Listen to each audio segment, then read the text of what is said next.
Olá, galerinha do segundo ano do ensino médio, tudo bem com vocês? Então, gente, vamos lá, vamos terminar os nossos estudos sobre lentes esféricas hoje. Nas últimas aulas, nós vimos lentes côncavas e convexas e nós vimos que elas tanto podem se comportar como lentes convergentes ou lentes divergentes. Bom, para não ficar toda hora especificando qual é a lente, qual é o meio, se ela converge ou diverge, a gente vai representar. Qualquer lente com comportamento convergente vai ser representada assim, com as pontinhas na seta.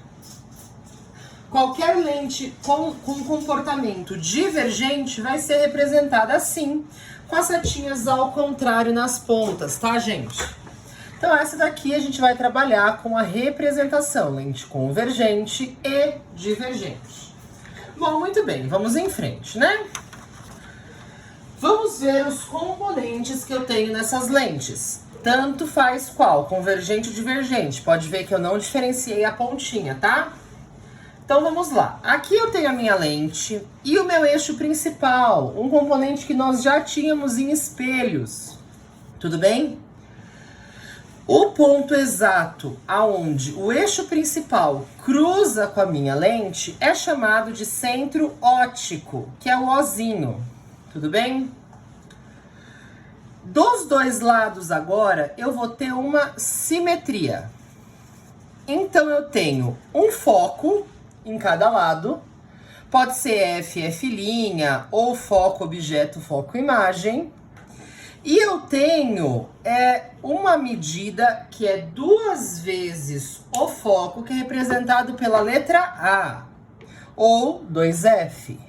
Desse lado tem um A, desse lado A', ou 2F', tudo bem? Sabendo que de O até F é a mesma distância de F até A. Então, aqui eu tenho essa medida que é X, tudo bem? Então, eu tenho uma simetria completa e são esses os meus componentes. Sabendo que se eu tiver metade, é só eu espelhar, eu encontro a outra metade, tá bom? Bom, sabendo desses componentes, a gente pode falar sobre os raios notáveis. O primeiro raio é aquele que chega na lente paralelo ao eixo principal. Então, aqui, ó, vamos começar pela lente convergente. Eu tenho um raio incidindo sobre a lente paralelamente. Quando esse raio incide paralelamente, ele é refratado sobre o foco, o foco linha, tá? Mas é refratado sobre o foco. Da mesma maneira, se eu tenho um raio que é incidido sobre o foco, esse raio vai refratar paralelo ao meu eixo principal. Por isso que aqui eu tenho a setinha dos dois lados. Se ele incide paralelo, ele refrata no foco. Se ele incide no foco, ele refrata paralelo.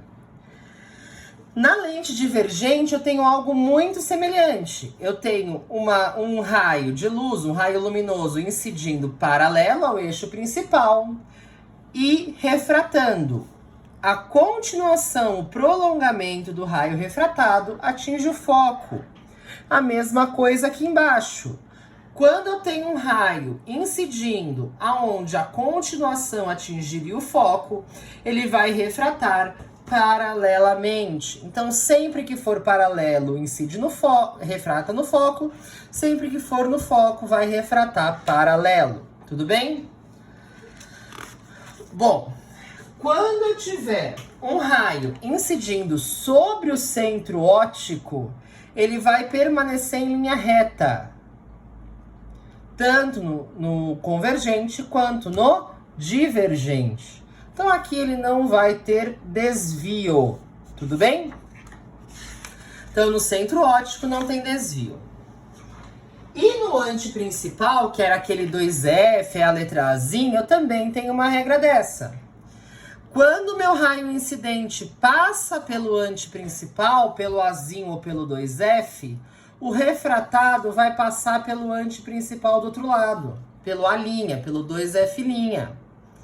Da mesma maneira, se ele for divergente, o raio que incidiria aonde a continuação seria o antiprincipal, o raio refratado, se eu prolongar, dá no antiprincipal desse lado. Então aí eu tenho uma relação entre os raios que estão incidindo e refratando sobre o ante principal, tudo bem? Vocês podem ver que é uma simetria, tá bom? Bom, e agora esses raios notáveis vão ser usados para a gente fazer a nossa formação de imagem. O que eu tenho aqui? Vou começar com a lente divergente, que é apenas um caso, tá? Sempre vai ser o mesmo. Então aqui eu tenho a minha lente divergente, fiz o desenho do meu eixo principal, coloquei os dois focos e os dois anteprincipais.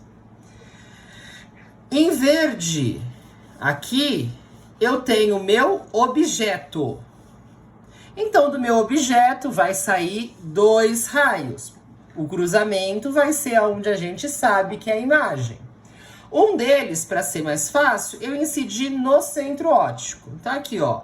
Um raio incidiu no centro óptico e fez a continuação.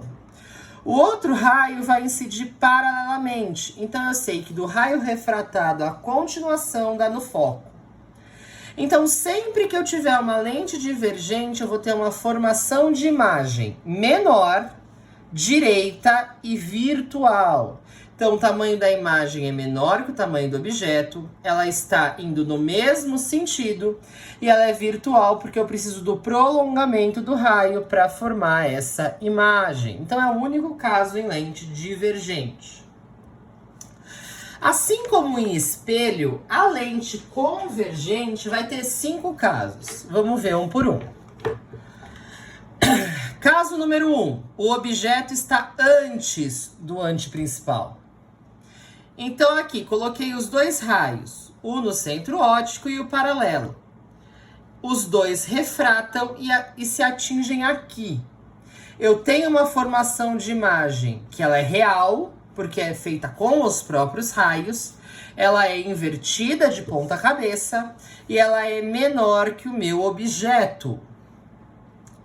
No segundo caso, eu tenho um objeto que está exatamente sobre o anteprincipal, fazendo os dois mesmos raios, que para mim são os mais fáceis, tá, gente? Eu poderia usar outros, mas para mim é mais fácil pensar no que está incidindo paralelo e o que está incidindo no centro óptico. Então aqui, quando o meu objeto está exatamente no anteprincipal, vai acontecer a refração dos raios e no final a minha imagem vai ser projetada no anteprincipal do outro lado.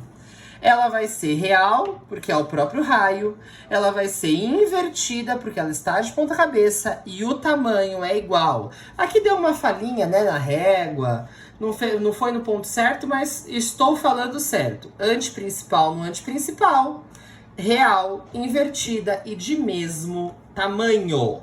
Tudo bem? Bom, terceiro caso. Quando o meu objeto está entre o anteprincipal e o foco. Quando isso acontecer, eu vou ter a minha projeção de imagem aqui no cantinho. Essa imagem, ela é real, ela é maior e ela é invertida. Então, quando eu tiver uma imagem maior, eu sei que ela está entre o anteprincipal e o foco. Ela está aqui nesse meio do caminho. Por quê? Porque no caso 4, o objeto está exatamente no foco. E assim como em espelhos, quando o objeto está no foco, os raios vão estar paralelos. Os raios refratados estão paralelos. Então não há formação de imagem. Quando eu tiver uma lente convergente, eu não tenho formação de imagem do objeto que está sobre o foco. No quinto e último caso, eu tenho um objeto depois do foco. Então, entre o foco e a própria lente. Então, tá aqui, ó, o verdinho, tá, gente? Então, aqui, ó, o verdinho é o meu objeto, entre o foco e a lente. Fiz os dois raios, o paralelo e o do centro óptico. E vocês podem ver que aqui, ó, eles não se cruzam. Mas se eu fizer o prolongamento, eles vão se cruzar.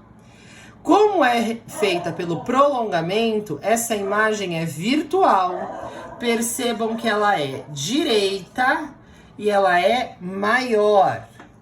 Então, só desses 5 casos, pensem comigo. A lente de aumento, a lupa, ela é uma lente convergente. Qual desses 5 casos é a lente? É a lupa. Pensem aí e me falem na aula amanhã. Tenho também algumas fórmulas que vêm da referência de Gauss ou do estudo analítico, né? Então, o que eu tenho primeiro? A aqui, nesse caso, vai ser chamado de ampliação da imagem. E esse A, essa ampliação da imagem, vai ser dada como o I, que é o tamanho da imagem, dividido pelo O, que é o tamanho do meu objeto, tá? Aqui isso vale para qualquer lente e qualquer formação de imagem. Então aqui eu fiz um caso na convergente, mas poderia valer para qualquer um dos 6 casos que a gente viu. A ampliação da imagem, que pode também ser redução, né? Se for menor do que 1, se for um número decimal, uma fração, eu vou pegar o tamanho da minha imagem e dividir pelo tamanho do meu objeto. E esse mesmo A, que é essa ampliação, que é o aumento da imagem, também vai ser dada por menos PI, que é a distância entre a imagem e a lente, dividido por PO, que é a distância do objeto e da lente. Então eu tenho essas duas distâncias, o negativo dessa divisão vai dar essa ampliação da imagem também, tudo bem? E para terminar, eu tenho um estudo analítico que, por semelhança de triângulos, eu vejo que a distância aqui do foco, então aqui a distância entre a minha lente e o meu foco, eu vou pegar essa distância e chamar de F. 1 sobre F é igual a 1 sobre a distância do objeto com o espelho, mais 1 sobre a distância da imagem com o espelho. Então aí eu tenho uma relação entre distâncias do foco, do objeto e da imagem, que também me ajuda a resolver alguns cálculos. Então tenho 3 formulinhas bonitinhas aí. Além disso, a gente vai trabalhar com o conceito de vergência. O que é vergência, gente? Vergência é a capacidade de desviar raios de luz. Então, eu tenho uma lente, passo um raio, esse raio vai ser desviado, vai refratar e ser desviado. Quanto maior a vergência, maior é a capacidade da minha lente de desviar, de mudar a angulação desse raio. E a vergência, ela vai ser calculada como 1 sobre a distância focal. Aquele mesmo F entre o foco e a distância tá aqui, ó. Vergência é 1 sobre a distância focal. Sabendo que, primeiro, quando eu tiver uma lente convergente, a vergência é positiva. Quando eu tiver uma lente divergente, a vergência vai ser negativa. Essa distância do foco, ela tem que obrigatoriamente ser dada em metros. Porque quando ela é dada em metros, a unidade de medida de divergência chama diptria, símbolo DI. Então eu dou essa distância em metros para vocês calcularem, ou vocês transformam para metros para calcular. E a unidade de divergência se chama dioptria. Então, vocês já sabem aí como fazer o cálculo. E eu também tenho uma associação de lentes, uma associação de vergências. Então, pensem, por exemplo, que eu vou ter uma lente aqui, aí eu tenho uma segunda lente aqui, e para terminar ainda, para bagunçar ainda mais, eu tenho uma terceira lente aqui, ó.